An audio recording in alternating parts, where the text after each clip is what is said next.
ஈரோடு மாவட்டம் விண்ணப்ப பள்ளியில் லஞ்ச அதிகாரிகள் வழிகாட்டுதலின்படி கோடிக்கணக்கான கனிமங்கள் திருடும் கல்குவாரி கிரசர் உரிமையாளர்கள் குடியிருக்க முடியாமல் தவிக்கும் விவசாயிகள். ஈரோடு மாவட்டம் சத்தியமங்கலம் தாலுகா பவானிசாகர் ஊராட்சி ஒன்றியத்திற்குட்பட்ட விண்ணப்ப பள்ளி ஊராட்சியில் குறும்பாளையம் கிராமத்தில் ப்ளூ ஸ்டார் சாய் மைனிங் மற்றும் சில கல்குவாரிகள் கிரஷர்கள் விவசாயத்திற்கும் பொதுமக்களுக்கும் ஆபத்தை விளைவிக்கும் என்பதால் செயல்பட அனுமதி வழங்கக்கூடாது என்று ஊராட்சி கிராம சபை கூட்டத்தில் தீர்மானம் நிறைவேற்றியிருந்தும் அமைச்சர் மற்றும் பல்வேறு துறையினர் மேலதிகாரிகளுக்கு லட்சக்கணக்கில் லஞ்சம் கொடுத்து அனுமதி வாங்கி செயல்பட்டு வருகிறது.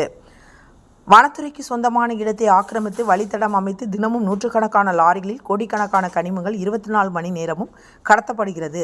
இவைகள் அனைத்தும் அரசு வழிகாட்டுதல் படி இல்லாமல் அதிக ஆழமாகவும் அச்சுறுத்தும் வகையில் நவீனமாக வெடிபொருட்கள் கொண்டு உடைத்தும் அரசுக்கு சிறிது பணம் கட்டிவிட்டு போலியான ஆவணங்கள் மூலம் கோடிக்கணக்கான மதிப்பில் கனிமங்களை தமிழகம் மட்டுமல்லாமல் கேரளா, ஆந்திரா, கர்நாடகா ஆகிய பகுதியில் கடத்தப்படுகிறது. கேரளா மாநிலத்தில் இல்லாத கனிம வளங்களா? பிறகு ஏன் தமிழகத்திலிருந்து கனிமங்களை அதிக தொகை செலவு செய்து தமிழகத்திலிருந்து கொண்டு செல்லப்படுகிறது? காரணம், அங்கு விதிமுறைகள் கடுமையாக உள்ளது. அதிகாரிகள் நேர்மையாக உள்ளார்கள். பொதுமக்கள் விழிப்புணர்வுடன் ஒற்றுமையாக உள்ளார்கள். ஆனால் தமிழகத்தில் ஊழல் அரசியல்வாதிகள் லஞ்ச அதிகாரிகளால் எவ்வித கெடுபிடியும் கிடையாது. ஏழைகள் சொல் அம்பலம் ஏறாது என்பது போல் விவசாயிகள் புலம்பல் அரசு காதுக்கு கேட்காது. பாதிப்பு குறித்து அருகே குடியிருக்கும் விவசாயி பொன்னுச்சாமி கண்ணீருடன் கூறுகையில், பல தலைமுறையாக இங்கு விவசாயம் செய்து வந்தோம். எங்களுக்கு சொந்தமான 10 ஏக்கர் நிலம் உள்ளது. இந்த நிலத்தில் பல்வேறு விவசாயம் பொருட்கள் சாகுபடி செய்து வந்தோம். கொரோனா பாதிப்பு காலத்தில் நாடே அமைதியாக இருந்த பொழுது எங்கள் பகுதியில் கல்குவாரி, கிரஷர்கள், சிமெண்ட் ரெடிமிக்ஸ், தார் தயாரிக்கும் நிறுவனங்கள் பொதுமக்களிடம் கருத்து கேட்பு எதுவுமின்றி முறைகேடுகளாக அனுமதி பெற்றுள்ளது. இவர்கள் விவசாய நிலத்தை ஆக்கிரமிப்பு செய்தும் வனத்துறை இடத்தை ஆக்கிரமிப்பு செய்து கனிம வளத்தை பெரும் அளவில் கடத்தி வருகிறார்கள்.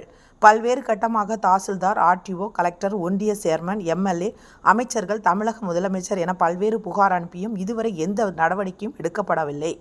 24 மணி நேரமும் பிரம்மாண்டமான குழியில் அளவுக்கு அதிகமான வெடிபொருட்கள் வைத்து வெடிப்பதும் கிரஷர் ஓடுவதால் இந்த பகுதி முழுவதும் புகைமூட்டமாக உள்ளது.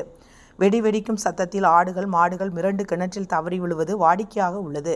வனவிலங்குகளுக்கான மான், மயில், காட்டுப்பன்றிகள் பயந்து குடியிருப்புக்குள் நுழைவதும் அவ்வப்போது நடைபெறுகிறது. சில மணி நேரத்தில் எந்த பொருளை வைத்தாலும் அந்த பொருள் கிரஷர் மண் போர்வை போல் மூடிவிடும். நன்றாக சுவாசிக்க முடியாது, கண் திறந்து பார்க்க முடியாது. எப்பொழுதும் அதிக இரைச்சலுடன் இருப்பதால் ஓய்வு எடுக்க முடியாது. விவசாயம்தான் அழிந்துவிட்டது என்று ஆடு, மாடு, கோழி கூட மேய்க்க கூட இந்த பகுதி ஏற்றதாக இல்லை. 10 ஏக்கர் நிலத்தை வைத்து விவசாயம் செய்து நன்றாக வாழ்ந்த எங்கள் குடும்பம் தற்பொழுது கட்டிட வேலைக்கும் தினக்கூலிக்கும் சென்று அன்றாட அரை வயிற்று உணவு சாப்பிட்டு கழித்து வருவது வேதனையாக உள்ளது என்று கண்ணீர் மல்க கூறினார். விவசாயிகள், பொதுமக்கள் எத்தனை முறை புகார் அளித்தாலும், ஊடகங்களில் எத்தனை முறை செய்திகள் வெளியிட்டாலும் பண முதலை தொழில் அதிபர்களிடமிருந்து சட்டவிரோதமாக கனிமங்கள் கடத்துவதை தடுக்க முடியாது. காரணம், லஞ்ச பணத்தால் அதிகாரிகள் முதல் அரசியல்வாதிகள் வரை அடிமையாக இருக்கிறார்கள் என அப்பகுதி பொதுமக்கள் வேதனையுடன் தெரிவிக்கிறார்கள். ஈரோடு மாவட்டங்க சத்தி தாலுக்காங்க. விண்ணப்பள்ளி கிராமத்தில் குறும்பபாளையத்தில் வசிக்கிறதுங்க. இந்த மாதிரி குறும்பபாளையம் கிராமத்தில் எனக்கு ஒரு 10 ஏக்கரா விவசாய நிலம் இருக்குதுங்க.